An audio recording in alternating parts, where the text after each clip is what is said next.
નિષ્પક્ષ, નિસ્વાર્થ, નિડર ભાવની લાગણી અને લોકશાહીનો ચોથો સ્તંભ ગણાતા સમાચાર પત્રક કે સમગ્ર ભારતભરમાં જાણીતા એકમાત્ર આપલા ગુજરાત સમાચાર પત્રકને 23 વર્ષ પૂર્ણ થતા તેમને હાર્દિક શુભેચ્છા અભિનંદન પાઠવવામાં આવ્યું હતું।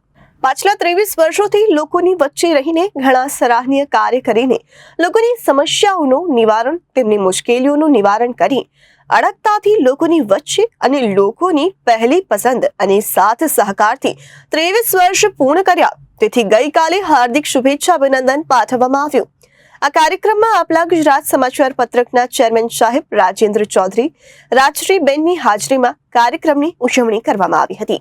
આ કાર્યક્રમમાં પૂર્વ deputy mayor doctor Ravindra Patil, social worker Hetal Nayak, સમાજ સેવિકા દક્ષાબેન પટેલ, વરિષ્ઠ પત્રકાર હનીફ ચોથિયા, બાઉન્સી બનીના ચેરમેન લાલજીભાઈ તથા ગુજરાતના તમામ પત્રકારો સાથે સંકળાયેલા શુભેચ્છકો તેમજ ઓફિસ સ્ટાફના તમામ સભ્યોની ઉપસ્થિતિમાં રહ્યા હતા।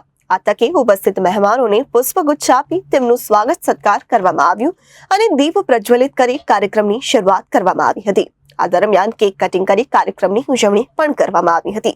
જેવી રીતે દીપ પ્રજ્વલિત થઈને અંધકારનો નાશ કરે છે, તેવી રીતે આપલા ગુજરાત 24મા વર્ષમાં પ્રવેશ કરીને દેશમાંથી ભ્રષ્ટાચાર, મોંઘવારી, અન્યાય, અત્યાચાર અને બેરોજગારીના મુદ્દાઓ પર આ 24મા વર્ષમાં અસત્ય પર સત્યની જીતની જેમ અને અંધકારમાં અજવાળું ભરશે એ હેતુથી નવો સંકલ્પ લેવામાં આવ્યો છે।